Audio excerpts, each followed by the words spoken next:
small, vibrant community, nestled on the beautiful island of Jamaica, there lived a young girl named Nancy. At 17, Nancy was the queen of mix-up and blender, as the elders called it. Wherever there was drama, gossip, or the faintest whiff of intrigue, Nancy was not far behind. She had a sharp tongue, a knack for piecing together the most mundane details into scandalous tales, and an uncanny ability to eavesdrop without being noticed. Nancy was an only child, living with her parents in a modest, pastel-colored house in a close-knit community. Her mother, Miss Joyce, was a church-going woman who often prayed for her daughter to leave people business alone. Her father, Mr. Roy, was a retired fisherman who had long given up trying to curb Nancy's weakness for gossip. "Nancy, may I beg you, ease up off of the people in business now," Miss Joyce would plead almost daily. "But Mummy," Nancy would retort with a smirk, "if them never have things for hide, we wouldn't have to talk about it." The resident had grown weary of Nancy's ways. Stories of her loose tongue spread as far as the next parish. Parents would warn their children about sharing too much in her presence, and shopkeepers grew cautious whenever she lingered by their stalls. Even her few friends, Tanya and Lisa, carefully guarded their secrets. They loved Nancy in their own way, but knew she couldn't resist spinning even the smallest nugget of information into a full-blown soap opera. One cheerful Monday morning, Nancy sat on the veranda, her eyes perked like a watchdog's. She had spotted Mr. Henry, the grocer, sneaking out of Miss Olive's house just after dawn. By midday, the entire community buzzed with whispers of an affair, all traced back to Nancy's vivid account. "You're too bad, Nancy," Tanya chided her later that afternoon. "Suppose none of that happen. You could have mashed up the people them life." Nancy shrugged, unapologetic. "Well, them fi move more discreet if them don't want me talk about them business." One sweltering afternoon, Nancy walked along the narrow, dusty track that cut through the back of the community. It was a shortcut she often took to get home faster, and it was usually quiet, just the chirping of the birds and the occasional rustle of the bushes. But this day was different. Ahead of her, just by the bend where the guava tree grew, she spotted Miss Clara, a woman from the community. Miss Clara was standing close to a man Nancy didn't recognize, and they were deep in conversation. Nancy's eyes narrowed as she stopped in her tracks, crouching slightly behind a bush to observe. Miss Clara's husband, Errol, was a notorious in the community. He was a drunkard, loud and abusive, and everyone knew he cared more for his rum than his wife. Miss Clara had always been a quiet, kind woman who carried herself with grace despite her troubles. But now, seeing her talking to this stranger in such a secluded spot, Nancy's mind began to spin. "Oh, what is now?" she whispered to herself, her heart pounding with excitement.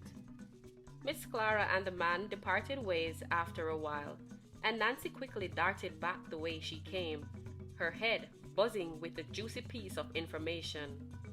By the time she reached home, she had already crafted the story in her mind.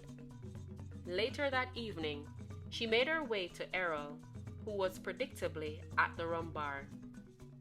His face was red from drink, and his voice boomed as he laughed at something one of his friends said. Nancy sidled up to him, her expression a mix of concern and mischief. "Errol," she said, her voice low and conspiratorial. "Me no like forgetting a people business, but me have to tell you something. You need to know where I go on." Errol squinted at her, his drunken mind struggling to focus. "What you chat about now, Nancy?" Ah boy, look how you draw me out now, man. Anyways, me see Clara up on the lonely track today," she said, drawing out the moment for dramatic effect. She did a talk to a man, and them look real chummy, you see? Me just a tell you to make you look out for yourself. The effect was immediate. Earl's face darkened, and his laughter ceased. Without a word, he got up from his seat and stormed out of the bar. By the time Earl reached home, his anger had boiled over. He confronted Clara, accusing her of disrespecting him and tarnishing his name. Clara, stunned and heartbroken, tried to explain. Errol, you know me not have nobody to talk to. The man is just my friend. Me tired to live like this. And me alone at the yard, you know. But Errol was too enraged to listen. In a fit of drunken fury, he packed her belongings into a tattered suitcase and threw them onto the veranda. Leave, he shouted. Me no want you back here. Clara, tears streaming down her face, gathered her things and left. The next morning, the entire community was buzzing with a story. Some pitied Clara, knowing the kind of life she had endured. Others whispered and speculated, their curiosity fueled by Nancy's ever-expanding version of the tale. Days turned into weeks, and Clara did not return. Word spread that she had moved to her sister's home in a neighboring parish. Tanya and Lisa, her closest friends, began to distance themselves from Nancy. Nancy, Tanya said one day, her tone serious. You need to stop. Look what happened to Miss Clara. She never deserved that. And your mouth caused it. Nancy tried to brush it off, but deep down, guilt gnawed at her. She began to realize that her habit of meddling wasn't just harmless fun. It had real consequences for people's lives. Later that day, her mother approached her. Nancy, she said softly, you have to learn to leave people's business alone. The tongue is a powerful thing. It can build you up, but it can tear you down too. Remember the saying, she continued, cockroach no business in a fowl fight. But Nancy, she'd always find a way to be right in the middle of it. She listened, but went right back to her old ways once everything went back to normal. The sun hung low over the bustling streets of downtown Kingston as Nancy made her way home, her shopping bags swinging in her hands. Her thoughts were on the bargains she'd scored at the market and what she would have for dinner. Taking her usual shortcut through the lonely track, she hummed to herself, enjoying the relative quiet after a long day. But as she rounded the bend near the guava tree, she stopped in her tracks. Ahead of her, she saw two figures standing close, their heads bowed in conversation.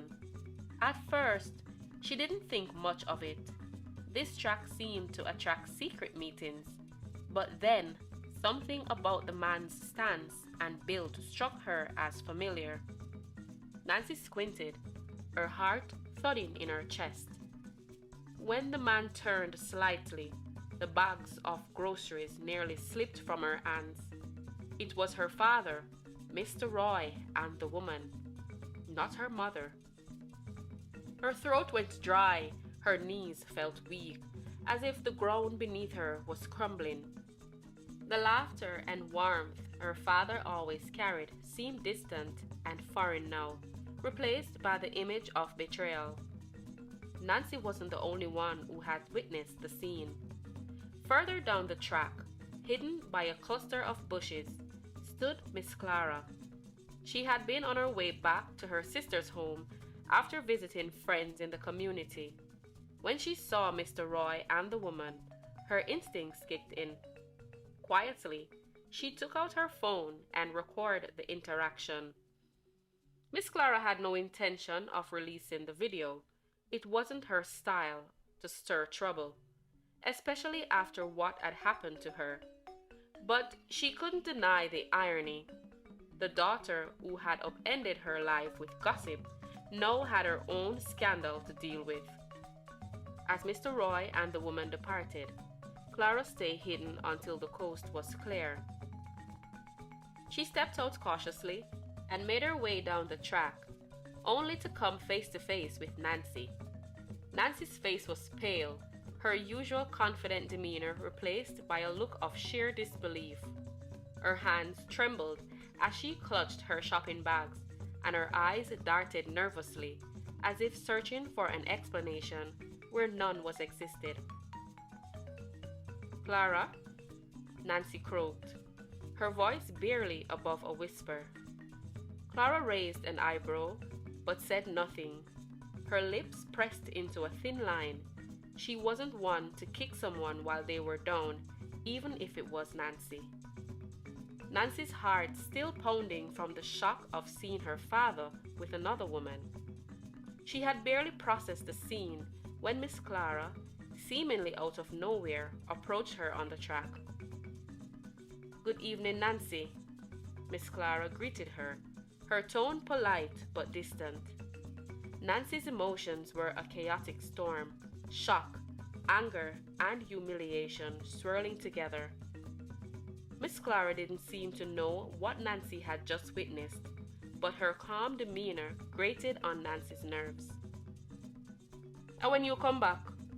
Nancy asked, her voice sharp. "We are do over here." Miss Clara raised an eyebrow, unimpressed by Nancy's tone. "Avoid me, please," she replied, brushing past her. Then, as if an afterthought, she turned back, a small, knowing smile on her lips. "By the way, tell a parent hello for me." Nancy's stomach twisted. She forced her expression to remain neutral, even though she wanted to scream. "My parents don't need no greetings from you," she said flatly. "Them well alright and happy together." Miss Clara tilted her head slightly, her smile growing faintly amused. "You sure about that?" she said, her voice light but laced with something that felt like a challenge. Nancy's jaw tightened. She didn't reply, her silence speaking louder than any words could. Miss Clara nodded, as if confirming something for herself, and walked away, leaving Nancy standing there, fists clenched, the weight of her father's betrayal and Miss Clara's subtle jab pressing down on her. The track felt quieter than ever as Nancy stood there alone, her chest heaving with suppressed emotion. For once, the self-proclaimed queen of gossip had no clever retort, no snappy comeback. Instead, she had a bitter taste in her mouth and a growing realization that her own life was beginning to unravel in the way she had unraveled so many others. The sweltering midday sun bore down on the community as Nancy walked the winding path, her sharp eyes scanning every corner, always on the lookout for the next juicy story. Her father's betrayal still lingered in her mind, a weight she carried silently, but it had done little to curb her habit of meddling in other people's lives. If anything, her need to distract herself had made her gossiping worse. As she passed old Mr. Percy's large, overgrown yard, her steps slowed. Percy was the community hermit, a man whose surly demeanor and lack of kindness had made him infamous.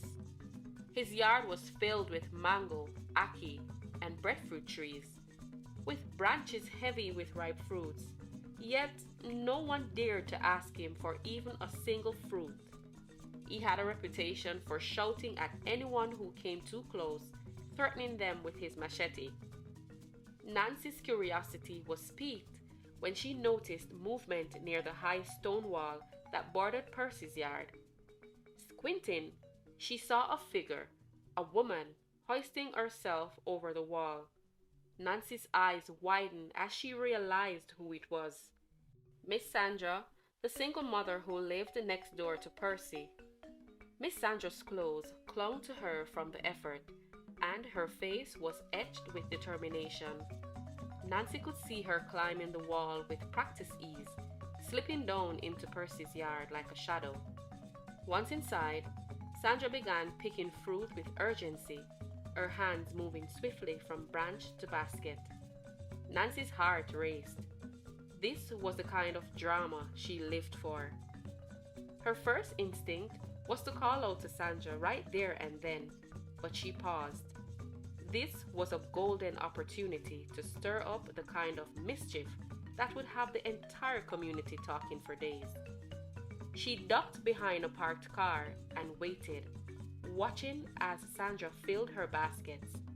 When Sandra climbed back over the wall and disappeared into her yard, Nancy wasted no time.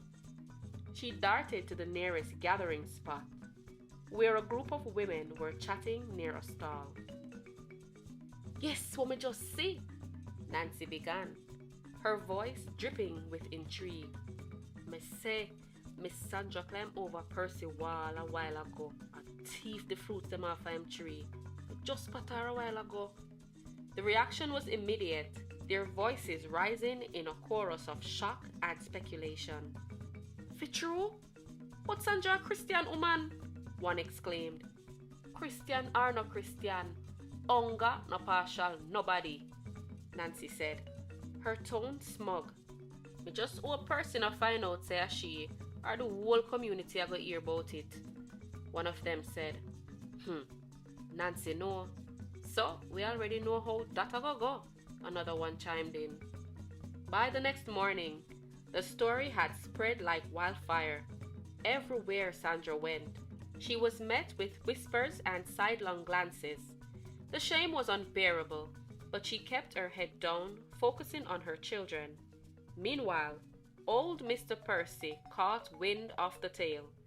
He was furious, storming through the community with his machete, shouting about thieves and trespassers.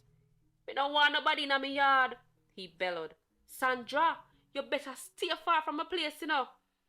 Miss Sandra was embarrassed. She felt like an outcast in the very community she had worked so hard to be a part of. She went to Nancy's home and cried when she discovered it was her doing. She cursed the day Nancy was born and told her that one day she would stop using her mouth to spread evil. Nancy did not take her seriously. To her, it was just another story, another day, but karma has a way of balancing the scales. 2 days later, Nancy woke up feeling an odd, tingling sensation on her lips. Still groggy, she reached up to touch them and recoiled when she felt an unusual swelling. Her heart began to race. She scrambled out of bed and rushed to the mirror, only to be met with a shocking sight. Her lips were grotesquely swollen, looking as though they had doubled in size overnight. A cry of panic escaped her, muffled by the strange heaviness in her mouth. The commotion drew her mother, Miss Joyce, into the room. "Nancy!" her mother exclaimed, clutching her chest at the sight of her daughter's face. "Lord, what happened to your mouth?" Nancy pointed to her lips, tears streaming down her cheeks as she tried to explain, but her swollen mouth made her words incomprehensible. Miss Joyce gently pulled her hands away to inspect her lips closely. After a moment, she shook her head. "It looked like something bite her in her sleep," she mumbled to herself. But Miss Joyce, ever the opportunist when it came to teaching life lessons, wasn't about to let this moment pass. She straightened up, fixing Nancy with a stern look. "Nancy, you see this? Me not think this normal, you know. This a when Miss Sandra curse you with the other day. Remember how you run her name in the dirt? Now look pon your mouth, big like yabba."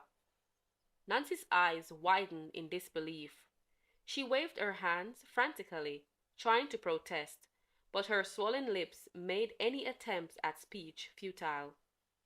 Miss Joyce folded her arms, her tone softening slightly. "Listen to me, Nancy.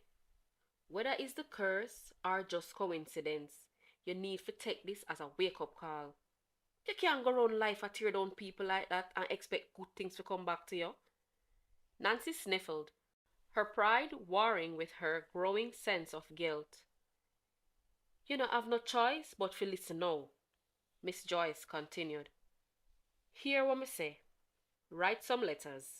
Write apology letters to everybody you disgrace with your big mouth. And you can't just write for write's sake. You have to mean it. Promise yourself and the Almighty God say you're done with the gossiping. Nancy's shoulders slumped. She wasn't sure if she believed in curses, but she couldn't deny that the swelling felt like poetic justice for her actions. Reluctantly, she nodded. Miss Joyce wasted no time.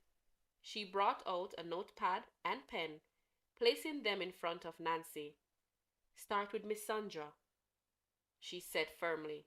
She deserved the first apology. Nancy hesitated, her pride flaring up one last time. But the image of Sandra's weary, tearful face came back to her. She picked up the pen and began to write, pouring out her apology in shaky, uneven handwriting. Dear Miss Sandra, me sorry for everything me do to you. Me wrong for spread the story about you. Me never stop to think about the hurt me cause. You deserve better. Please forgive me. Me promise for change. She wrote similar letters to everyone she had wronged, each one a little easier than the last as the weight of her guilt began to lift. The next day, Nancy personally delivered the letters. Some were skeptical, others forgiving, but all were surprised that Nancy had taken such step. By the third day, the swelling on Nancy's lips began to subside. Whether it was a natural course of healing or something more profound, Nancy couldn't say. What she did know was that the experience had shaken her to the core. From that day on, Nancy began to change, not overnight, and not without effort, but she tried. She confronted her father and informed him of what she saw. She promised she wouldn't share the devastating news with her mother, but that he needed to end things with the other woman, which he did eventually. Nancy listened more and spoke less, focusing on bettering herself rather than meddling in the lives of others. The residents, though wary, started to see the difference in her, and slowly they began to trust her again. Nancy's mother often reminded her of the swollen lips and Miss Sandra's curse, jokingly calling it divine intervention, and while Nancy would roll her eyes, deep down, she couldn't help but wonder if her mother had been right all along. The moral of the story is, our words have the power to build or destroy, and the harm caused by gossip and lies can have far-reaching consequences. It is important to treat others with kindness, respect their privacy, and think before we speak. Actions born out of malice or carelessness often come back to us, teaching us lessons in humility. True change comes from self-reflection, sincere apologies, and a commitment to doing better.